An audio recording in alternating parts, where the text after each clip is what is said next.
Estamos hablando del logos cuando nosotros somos religiosos y todavía soy religioso. No puedo negarlo. O sea, eso me dice, es que yo ya no soy religioso. No, todos nosotros siempre vamos a tener una tendencia a ser religiosos. Pero digamos que yo era todavía mucho más religioso y además tenía la información parcial porque yo hacía parte de una corriente denominacional y ahí nos enseñan, nos dan directrices de cómo se debe creer. Entonces, yo creía de una manera distinta. Y cuando se leía el capítulo 1 del Evangelio de Juan, que es un evangelio que habla de la deidad, la palabra deidad es un sinónimo de divinidad, de Cristo, de la eternidad de Cristo. No podemos decir que Jesús es eterno, que Jesús tuvo un comienzo. Cristo es eterno. Hay cristofanías, cristofanías. Es como teofanías. ¿Qué es una teofanía? La zarza hirviendo, ardiendo es una teofanía. Se manifestó la columna de nube, la columna de fuego, son teofanías. El ángel de Jehová es una teofanía. Melquisede es una cristofanía. Uno no puede decir una Jesusfanía. O sea, Cristo sí se manifestaba, porque la esencia de Cristo pues no es una persona, es una representación que significa Mesías. Es Cristo, cabe en el lenguaje de la eternidad. Jesús no, porque Jesús nació en Belén de Judea. No es correcto decir el Hijo eterno, porque en la secuencia humana la eternidad no convive con lo eterno, que fue el problema que tuvieron los judíos. ¿Cómo ustedes blasfeman diciendo que el eterno, el incontenible, el indefinible, se puede vaciar en un cuerpo? Los judíos no lograron aceptar eso nunca. Pero Cristo, cuando se manifiesta, lo que quiere Juan en el capítulo 1 es expresar justamente lo que les estoy diciendo acá. Lo que les estoy diciendo acá. Él está tratando de evangelizar a los griegos, pero hay una enseñanza muy grande ahí en lo que es el pensamiento, la palabra interna que es el pensamiento y la palabra expresada. Quisiera dejarles esta idea, la idea teológica. La mente de Dios se hace palabra. Escuchen esto. La mente de Dios se verbaliza. Eso es lo que Juan quiere decir. Cuando Dios dice que va a crear al hombre a su imagen y semejanza, es porque Dios se redujo a lo que iba a ser la condición de un hombre. Cuando los griegos le preguntaron qué es un hombre, ellos dijeron una cosa que piensa. Eso pensaron los griegos, un logos. O sea, un hombre es un logos. ¿Qué es un logos? Alguien que es sabio, alguien que razona y alguien que habla. Recuerden eso. ¿Qué es lo que Juan está diciendo? Antes de que existieran cosas materiales, existía una inteligencia suprema, una sabiduría suprema. O sea, pero era una palabra no dicha, ¿sí me hago entender? Era una palabra en prospectiva, que era la sabiduría. Pero no porque Dios fuera sabiduría realmente, literalmente, sino que Dios escogió que un ser humano se diferencia de los animales por la sabiduría y por el lenguaje. Los animales no hablan, ¿de acuerdo? Aunque hay burras que han hablado. Yo a veces le digo a Dios, danos una manito, Dios, porque si usted dejó, abrió mares allá, hay fábulas que un hacha flotó, y todas las cosas pasaron allá, pues danos una manito aquí pero si todo pasó allá y está escrito allá y aquí no vemos nada, pues yo me quiero quedar con el presente. Yo quiero entonces que el milagro sea que yo voy a vencer mi pereza, mi desánimo, mi rabia, mis condicionamientos, porque son los milagros que están a mi alcance. Entonces, lo que Dios, esto no, a veces no encontramos las palabras para expresarlo. A ver si podemos armar la idea. Imaginamos que Dios pensó, escuchen que ya lo volvió humano. Eso es lo que se llama un antropomorfismo. Dios pensó, pero se dan cuenta que como soy humano, yo vuelvo a Dios humano cada vez que quiero hablar de Él, porque tengo que asociarlo con mis atributos. No tendría otra forma de decir. En la eternidad Dios pensó, eso es una incoherencia semántica. Eso no puede existir, porque en la eternidad no hay un cerebro que tenga la facultad de pensar, pero no tengo cómo decirlo. ¿Se dan cuenta? No sé. Quisiera asegurarme que estoy diciendo que esto es entendible, porque a veces me da la duda que es muy complejo. ¿Esto es entendible, esto que le estoy diciendo? Decir que Dios pensó en la eternidad no es compatible porque pensar es una facultad de un ser vivo humano y un cerebro, pero en la eternidad no existe un hombre como nosotros. Dios no es un hombre como nosotros que tiene una cabeza grande y un cerebro y piensa, pero no tengo otra forma de expresarlo. Cuando yo digo Dios pensó, se dan cuenta que ya lo... Y a los hebreos eso les daba un miedo tremendo. A ellos les daba susto que hablar de Dios como un humano. Ellos por eso no pronunciaban ni el nombre. Entonces empezaron a decir Hashem, el nombre. Ellos ya hablarán de, por eso ustedes, hay unos judíos que le dicen, y Hashem. O cuando se trataba de Dios, ellos lo cambiaron por la palabra, para representar a Dios en la palabra. Por eso dice que la palabra de Dios se movía en el huerto. Dice, y la palabra de Dios se paseaba por el huerto. O un targún es un librito pequeño en el que se escribió la Biblia, dice, y Moisés llevó al pueblo a encontrarse con la palabra. ¿Cómo les parece? Pero era porque a los judíos les daba susto. Si un judío de esa época me escuchara decir esto que estoy diciendo, Dios pensó, me trataban de hereje, porque Dios no es humano, ¿se dan cuenta? Pero los griegos sí fueron expertos en colocarnos eso. No sé si ustedes han visto una película que se llama Furia de Titanes, que habla de los dioses griegos. ¿Alguien aquí la ha visto? Y ahí muestran a Zeus hablando con Perseo, el dios de allá con el de acá. Pero el dios de allá vino y se acostó con una mujer, le engendró un hijo y nació Perseo, que es mitad dios y mitad humano. Los griegos fueron los que trajeron todas esas enseñanzas y algunas de esas tan un poco imprecisas fueron las que el cristianismo empezó a copiar y nos empezó a traer un mensaje todo extraño que para los judíos era herejía, pero para los griegos era verdad. O sea, eso era una locura. Pero lo importante de todo esto es que Juan ahí quiere enviarnos un mensaje. Cristo es preexistente. Por eso dice en el principio. ¿Sí? En el principio era el verbo, era la palabra. Entonces lo que Dios quería, vamos a ver cómo nos fue, sí. Sí, a ver si estamos entendiendo esto. Ay, ninguno puso que sí. Esto último que les mencioné no es entendible, que decir Dios pensó no es coherente porque en la dimensión de la eternidad no existen los elementos humanos.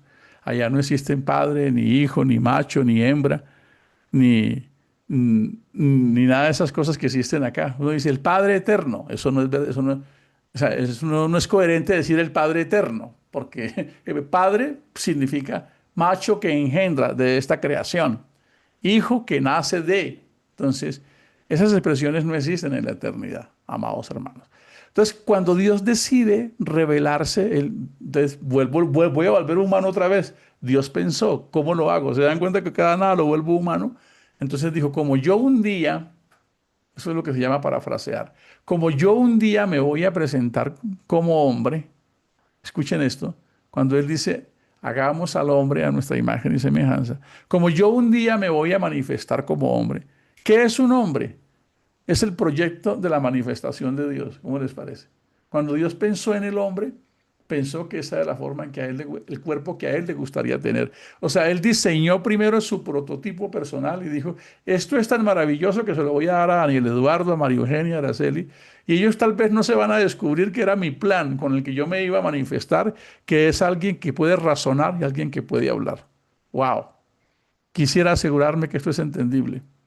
Quisiera decir, porque a veces uno se pierde en el día a día por ahí pensando que es una mariposa que vuela, que no sabe para dónde va, que nadie lo quiere, que nadie lo entiende.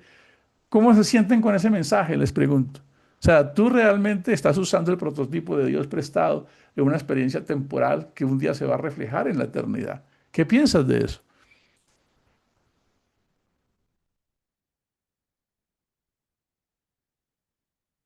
¿Alguien aquí está confundido? Me gustaría asegurarme de esto. ¿Esto es Pastor, muy difícil de entender o esto es yo le doy entendible? gracias a Dios porque sí, yo sí estoy entendiendo. Doy gracias a Dios. Amén. Es bueno asegurarnos que se entiende esto.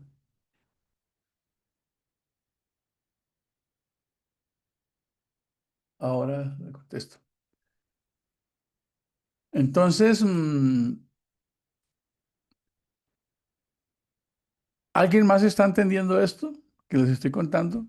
Que Dios decide manifestarse desde la eternidad. Él concibe una idea, por eso dice el plan que Él se había propuesto antes de la fundación del mundo. Como si Dios dijera, me estoy conversando. Eso fue lo que hicieron los griegos y eso fue lo que hicieron los judíos con el Talmud. Tuvieron que explicar a Dios. Entonces, imaginémonos a Dios en la eternidad tomando café por allá en el supraolimpo, tomándose un café y diciendo, esto de ser Dios solo es muy aburrido. Yo un día voy a crearme un prototipo para mí, en el que yo me pueda manifestar. Voy a crear algo y en esa creación yo voy a colocar a un ser como cabeza, pero el ser que esté de cabeza de esa creación voy a ser yo mismo, voy a diseñar mi prototipo, que es el hombre, es como yo me manifesté, como yo me voy a manifestar, pero se lo voy a prestar a la humanidad. ¿Cómo les parece? Chicanero que eres tú, eres el prototipo de Dios caminando por ahí. No te puedes zafar de Dios.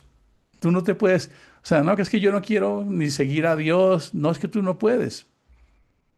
Bueno, me estoy adelantando un poco al tema de mañana. Pero en este proceso que estamos hablando, lo que Juan quiere decirnos es, la inteligencia y la sabiduría es la base de todo, la sabiduría, la sabiduría. La sabiduría construye, pero esa sabiduría es un pensamiento interno, es una palabra interna. Pero cada vez que tú hablas, cada vez que tú piensas, por favor recuerden eso, cada vez que tú piensas, tú te hablas. Cada vez que tú piensas, tú te hablas. Y cuando tú hablas, expresas lo que te has hablado interiormente. O sea, el hombre come el fruto de sus palabras, lo sacian el fruto de sus palabras. Por eso Jesús dice, de la abundancia del corazón habla la boca. Quiero que recuerden este texto bíblico. Vamos a volverlo a alta plastilina. De la abundancia del corazón habla la boca. Es lo mismo que yo estoy diciendo acá.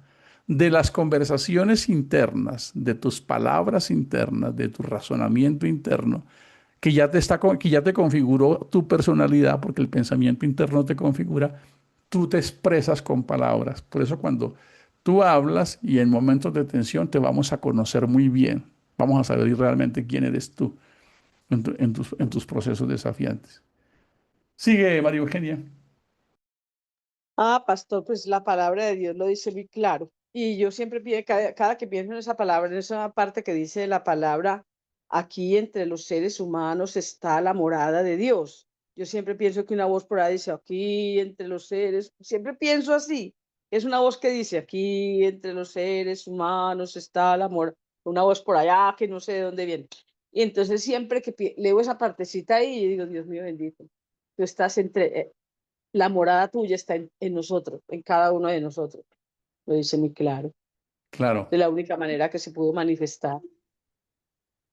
Si ustedes ven el Juan 1:14 dice, y el verbo, a ver quién se sabe la otra parte, ¿y el verbo qué? Se hizo hombre o carne. Se hizo carne. Escuchen con mucha atención. El verbo se hizo carne. Las palabras que Chepita me dio a mí desde mi niñez se hicieron carne en mí. Las palabras de mi entorno se hicieron carne en mí. Mis palabras se hicieron carne en Daniel y Tefi. Las palabras se hacen carne. Creo que, ¿por qué llevarnos a este nivel de conciencia? Porque a veces decimos, esta doctrina de generación Cristo, allá no saben sino de 3 a la 4. Estoy hablando de una de las funciones más importantes que es pensar y hablar en este momento. Que debemos entender qué es eso, qué profundidad entraña eso, qué profundidad. Yo quiero que pensemos esto, que nos quedemos con principios. Los pensamientos hacen cosas en tu vida. Quiero que lo recuerden siempre. Los pensamientos, la razón, lo que razonas hace cosas en tu vida. Y las palabras que tú dices hacen cosas en las personas. ¿Qué cosas quieres seguir haciendo? ¿Cómo les parece? ¿Un poco retante o desafiante o un nivel de conciencia más alto? A veces aquí hacemos un chiste con mi esposita, como que yo mejor voy a refrenar mi lengua del mal y de hablar engaño, porque tus palabras, Gio, y quisiera que cada uno de ustedes lo dijera, mis palabras internas hacen cosas en mí y mis palabras que expreso hacen cosas en las personas. ¿Cómo les parece? ¿No les parece una responsabilidad muy grande? ¿No les parece una facultad divina? O sea, por eso Dios se manifiesta como, como un pensamiento, como una razón. Por eso Cristo se verbaliza, esa palabra se vuelve la mente de Dios. Y eso mismo pasa en nosotros. Esas palabras internas establecen orden o traen caos. Recuerden, cuando se empieza la creación está en oscuridad. Esto lo vimos hace 8 días, pero sé que estos temas necesitan tiempo para que lo podamos gustar. Cuando Dios se expresa, se manifiesta que rompe la eternidad en un episodio desconocido para nosotros. Es que entra la creación y entra el hombre como protagonista.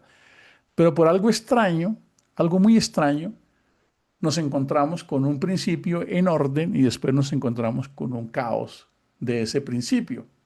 Y es tres cosas que están muy relacionadas con la perspectiva de la vida de una persona. Que había qué? Desorden, que había oscuridad y que no había sentido. ¿Cómo les parece?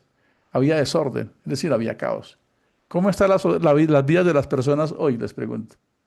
En eso, en desorden y en caos. ¿Cómo están las personas? En oscuridad. No saben hacia dónde ir, no encuentran su sueño, no encuentran el propósito. Van tanteando, como dando golpes de perdido, dice Pablo, oscuridad. Y vacío. Sé que muchas veces hablamos de esto tan rápido que nos falta detenernos como esto. Y vacío, ¿qué significa? Esas personas que perdieron la motivación de vivir, que no saben para dónde van. Sus vidas dicen, yo ya no quiero vivir porque no hay una razón de ser. No hemos encontrado el sentido de la vida que se encuentra en Dios. Esas tres cosas son las que reinaban antes de que el hombre llegara en la creación. ¿Cómo les parece? Antes de que el hombre hiciera presencia en la cosmogonía, en la creación de las cosas, en el principio de las cosas, antes de que el hombre existiera, ya había una perspectiva de lo que es el caos, el desorden, la oscuridad, que es estar perdido, y el vacío es no encontrar un propósito o un sentido de la vida. A ver, alguien que abra el micrófono, ¿y cómo decide arreglar Dios eso? ¿Cuál es el elemento que interviene para arreglar eso? ¿Quién abre el micrófono? ¿Con qué se organiza eso? La palabra, Por que la es palabra. creadora. Con la palabra, ¿se dan cuenta? Esto es extraordinario. Despacio, ya no voy a responder en automático, porque cada vez que respondo en automático, siempre estoy mostrando mis condicionamientos y mi realidad. Así que de ahora vamos a ser sabios. Un hombre sabio es alguien que sabe regularse, que dice, voy a callar. Por el nivel de conciencia que tenemos, ¿no? Ahora, porque eso no es fácil. No es fácil, pero miren lo que estamos hablando, que nos va a tomar tiempo entenderlo. Tus facultades más elevadas están en lo que tú piensas y en lo que tú dices, porque lo que tú dices es lo que tú piensas, que es lo que es el logos. El logos es eso, sabiduría y palabra. Por eso Juan le explica, mire, Cristo es logos, o sea, es Dios, es manifestado en la palabra. Por eso en el capítulo, en el verso 14 que dice, y aquel verbo se hizo carne, escuchen, aquel verbo se hizo carne. El original, ¿quieren saber cómo dice? Como lo dijo María Eugenia. Y el verbo acampó entre nosotros, hizo carpa. ¿Cómo les parece? Vino y estableció otra tienda. O sea, tu cuerpo es una tienda de Dios. Tienda no de que venden papa y arrocito y la leche, no. Tienda es tienda de acampar. ¿Cómo les parece? Tú eres una tienda. Si esta tienda, tu morada, tienda donde mora Dios, se deshace, tenemos de Dios otra morada. Entonces lo que Juan dice, lean en Juan 1:14, y aquel verbo se hizo carne, el original, el mensaje es, y esa palabra vino y hizo una tienda, que esa tienda es Jesús, que es el velo, ese cuerpo. Ahí acampó Dios en medio de la humanidad. Wow, ¿cómo les parece? En resumen, la sabiduría de Dios se hace palabra en Cristo. ¿Por qué es importante entender esto? Porque hemos venido hablando del pensamiento poco a poco, hemos venido hablando de todas estas cosas para que entendamos que la responsabilidad más grande de un ser humano tiene que ver con aprender a conducir sus pensamientos, que ya lo hemos hablado, y ahora estamos hablando de las palabras, de las conversaciones, del logos que nos representa a cada uno de nosotros. Entonces, es muy probable que nosotros tengamos caos que nosotros hemos creado con nuestras propias palabras internas. ¿Qué te dices tú? ¿Cuáles son tus conversaciones? ¿Ya cambiaste esa conversación? Siempre hay una conversación con la que tú vas a luchar, que es la del caos, la de la oscuridad y la del vacío. ¿Para dónde voy? Estoy perdido, no voy a poder, no voy a ser capaz. No te preocupes, mira que así está establecido. De hecho, es algo muy curioso porque el niño tiene una etapa de gestación en la que el niño prácticamente podríamos pensar que es libre. Los grandes poetas dicen que el niño es libre en los primeros 5 minutos. De ahí en adelante, el sistema empieza a colocarle las cosas que tiene esa cultura que se van a convertir en sus creencias y en sus verdades y las van a dirigir toda la vida, aunque el papá ya esté equivocado, la mamá, el profesor, la televisión, la política. Y esa condición le crea a ese niño ese caos, esa oscuridad y le crea ese vacío. ¿Qué es lo que está viviendo la humanidad hoy? Es lo que está viviendo la humanidad hoy. Ese caos, esa oscuridad y ese vacío. ¿Y eso cómo se arregla? Con Cristo, con el Logos. ¿Cómo les parece? Sí, si yo recibo a Cristo en mí y entiendo este mensaje, entonces ese Logos interno empieza a estar dentro de mí. Esa sabiduría de Cristo empieza a estar dentro de mí. ¿Y eso cómo lo hago? Con los ejercicios que ustedes están repitiendo. No vamos a poder, o sea, si tenemos como lo conversábamos hace unos días, lo conversábamos con el devocional de Alvarito, eh, que tenemos 60.000 pensamientos, que bueno, ustedes ya lo han visto aquí muchas veces, y fue un mensaje que recapituló todo lo que hemos enseñado acá. Me pareció fenomenal. Pensamientos enfocados, ya ustedes lo saben, sentimientos controlados, conversaciones gestionadas y comportamientos dirigidos. Ya le hicimos una actualización, hicimos un estudio para entender en jerarquía qué corresponde y lo vamos a precisar un poco. Pero tú no tienes sino que enfocarte en esas cosas, en pensamiento enfocado, pensamiento, pensamiento, pensamiento enfocado, sentimiento controlado. ¿Conversaciones qué? Administradas. Gestionado significa administro mi recurso de palabras, porque las palabras en el tono equivocado hacen mucho daño, hieren mucho, destruyen, son un caos. Y mis comportamientos, pues es como el sumum, es el final, es el juez, el que dice, es que yo quiero ser mejor esposa, que yo quiero ser mejor esposo, yo quiero ser mejor padre, yo quiero ser mejor un hijo de Dios, yo quiero. Todo ese pensamiento y ese sentimiento al final termina reflejando lo que yo soy. No lo que yo diga que soy, lo que yo soy realmente. Porque mis acciones son el reflejo del logos interior, de lo que yo soy interiormente. Por eso es tan importante que cada uno de nosotros renueve su forma de creer, de pensar. Por eso es tan importante el mandamiento que dice, y estas palabras las escribirás en las tablas de tu corazón. A ver, ¿quién abre el micrófono y nos dice qué significa las escribirás en las tablas de tu corazón? ¿Qué creen que significa? Es un mandamiento. ¿Qué significa? Pues repetirlas diario, escribirlas ahí en el corazón, aprendérselas de memoria. Aprendérselas. Esa es la respuesta correcta. No decírselas, es aprendérselas de memoria. Estas palabras que yo te mando hoy, las escribirás en las tablas de tu corazón. O sea, la palabra más precisa es, te las aprenderás de memoria. Para que cuando estés en medio de crisis o para que en el día a día haya lo que se llama el criterio, es la capacidad de pensar y de juzgar. Si yo me la paso leyendo la palabra y tratando de entender un texto bíblico, coloquemos un ejemplo que siempre me gusta, a los que aman a Dios todas las cosas les ayudan a bien, o Jehová es mi pastor. Cuando yo memorizo un texto, cuando yo recuerdo ese texto, cuando yo estoy en la ducha y empiezo a pensar en eso, escuche, ¿empiezo a qué? A pensar, empiezo a conversar. Escuchen, empiezo a conversar allá o cantando esa melodía, soy feliz, yo soy feliz, porque yo lo canto en la ducha. Yo canto esas canciones que son muy antiguas. Yo siento paz y gozo en mi corazón. Entonces lo estoy cantando allá, lo estoy pensando allá, estoy haciendo, pero no es que llegue sola, no es que me llegue, no, yo tengo que impulsarme. Entonces yo conscientemente apenas siento esa agua deliciosa que está cayendo, entonces yo empiezo a cantar. Yo siento paz y gozo en mi corazón. Porque Jesucristo, pero ya entendí la letra, de mí me liberó, no de algo externo, de mí, porque en mí era donde estaba la oscuridad, en mí era donde estaba el desorden, aún sigue habiendo todavía eso siempre un poco, y En mí era donde no había sentido. Entonces, es importante que entendamos la magnitud de lo que Juan está escribiendo ahí. En el principio había una palabra interna y esa palabra interna se llamaba sabiduría, se llamaba razonar. Y Dios decidió que esa palabra se manifestara en algo hablante. Y esa palabra hablante es Cristo, Jesús. Cristo es la palabra. Él es la palabra. O sea, si quieres la expresión correcta, la palabra de Dios, voy a decir algo aquí que espero no me queme en vivo por esto. La palabra de Dios no es el papel que tienes escrito. La palabra de Dios es Cristo. Lo que tienes escrito, la expresión más correcta es las escrituras. Son las escrituras. Léanlo, conforme estaba escrito. Las escrituras que me dicen que Jesús. Entonces, cuando viene Cristo, Cristo es el que se vuelve la palabra de Dios. Y si Cristo mora en mí, la palabra de Dios mora en mí, la palabra de Dios mora en abundancia.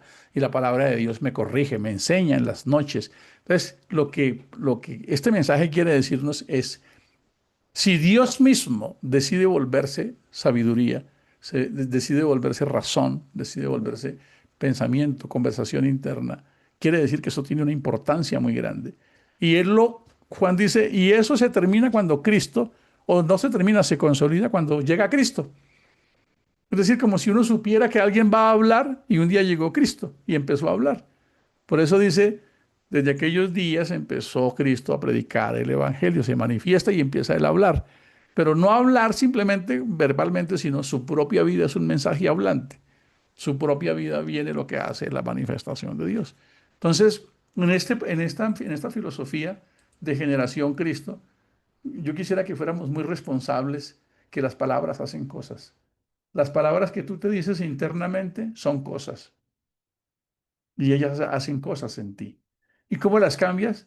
Aprende de memoria las que quieres tener para que esas cosas que tú querías tener, al aprendérselas de memoria, ahora hagan cosas. Porque las palabras que tú tienes dentro de ti ya están programadas y hacen cosas en ti. Te quitan la fe, te desaniman, te da tristeza, pierdes la esperanza. Esas palabras ya están escritas en ti. Ahora necesitas escribir las palabras de Dios. Ahora tienes que volver a Dios metido dentro de ti y escribirlo. Cuando escribas de memoria, cuando estas palabras estén escritas en las tablas de tu corazón, es decir, en tu mente, estén ahí guardadas, esas palabras ahora van a hacer cosas en ti. Te enfrentas con algo y esa palabra de una vez brota porque ya está automatizada. Apenas te llega algo, tú dices, todo lo puedo en Cristo que me fortalece. ¿Por qué? Porque ahora esa palabra habla, te construye y eso se va a manifestar en la forma en que tú hablas. No, amor, Dios siempre ha estado con nosotros. Vamos a salir adelante de esto. Pero no, es que usted siempre es la misma, que usted no ha cambiado toda la vida y que ese hijo, entonces las palabras internas se van a verbalizar. Por eso es tan importante que esas palabras estén, voy a decir un término grotesco, costeño, perdón, que no estemos preñados de la palabra de Dios, preñados, es decir, no medio preñados, sino preñados, es decir, un costeño decía, yo preñé a mi mujer. Allá es muy normal decir eso en la costa, ¿verdad, Campillo? Estamos engendrados por la palabra. Si empezamos a hacer que esa palabra esté escrita en las tablas de nuestra mente y empezamos a recordarla cada nada, ese salmo que nos encanta, apenas llega una dificultad, entonces ese pensamiento, como ya está escrito en ti, él emerge. Si no has puesto ese, pues vas a traer los que traes, lo que traes de niño, los miedos, las dudas y ese caos. Ahora necesitamos que con tus palabras, que tú mismo te hables, que en fe, te converses, ores en fe, memorices esta palabra en fe para que ahora tú mismo no tengas opciones, ya no tienes opciones. ¿Por qué? Porque se vuelve una ley.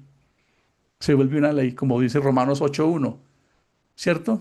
Porque la ley de la palabra de Cristo no nos deja hacer otra cosa. Es decir, cuando tú te memorizas toda esta palabra de Dios, la vuelves tus pensamientos, ya tú no puedes actuar de otra manera. Ahora vas a actuar de acuerdo a lo que es tu razonamiento, tu pensamiento y tus hábitos. Tus hábitos de pensamiento y tus hábitos de sentimiento y tus conversaciones. Por eso dice, hay un proverbio que dice, la palabra adecuada en el momento preciso es como manzana de oro servida en bandeja de plata. ¿Cómo les parece? Decir la palabra adecuada en el momento preciso es como manzana de oro. Imagínense una manzana de oro servida en bandeja de plata. Hagan, o sea, esto lo escribió Salomón. Decir la palabra adecuada en el momento preciso. Que sea una meta, no contestar en automático. O sea, no ser imprudentes. Empezar a decir la palabra adecuada. Entender que las palabras hacen cosas. Y que cada vez que yo soy neófito, cada vez que yo peco, errando en no saber hablar, yo ya me estoy dando a conocer. La gente me dice, ahí viene Gio y su palabra nos dice que él es así. Dice, cada uno se llena con lo que dice. Escuchen esto, por favor. Escuchen este texto. Cada uno se llena con lo que dice. Wow. Cada uno se llena con lo que dice y se sacia con lo que habla. Cada uno de nosotros se forja con la palabra interna y con la palabra que dice. Porque en la lengua hay poder de vida y muerte. Porque en la lengua se construyen reinos, hijos sanos, relaciones, amistades. Las palabras tienen la capacidad de volvernos cómplices de Dios, de romper las leyes, ¿cierto? Esto es maravilloso, ¿por qué? Porque las palabras nos dicen que debemos hacerlo. Y para concluir, quiero recordarles Santiago 3:2 en la traducción lenguaje actual. Dice, todos cometemos muchas faltas. ¿Quién entonces es una persona madura? Quisiera darle un poco de fuerza a esto. ¿Quién es realmente un discípulo? ¿Quién es realmente alguien que sigue a Cristo? ¿Quién es alguien que realmente ha decidido rendir su vida a Cristo? Alguien que conscientemente hace lo siguiente. Solo quien es capaz de dominar sus palabras y de dominarse a sí mismo. Wow. Bueno, Señor, te damos gracias por tu palabra. Permite que podamos aprender. Sé que son temas que a veces presentan alguna dificultad, algún reto, pero sé que poco a poco tú nos vas a ir mostrando lo importante que es de que Cristo more en nosotros en abundancia, que es la palabra de Dios en nosotros. No nos dejará estar ociosos ni desprovistos. Te damos gracias, Señor. Saludos, Araceli. Te ves muy bonita. Bendiciones para todos. Un buen día. ¿Cómo nos vamos? ¿Alguien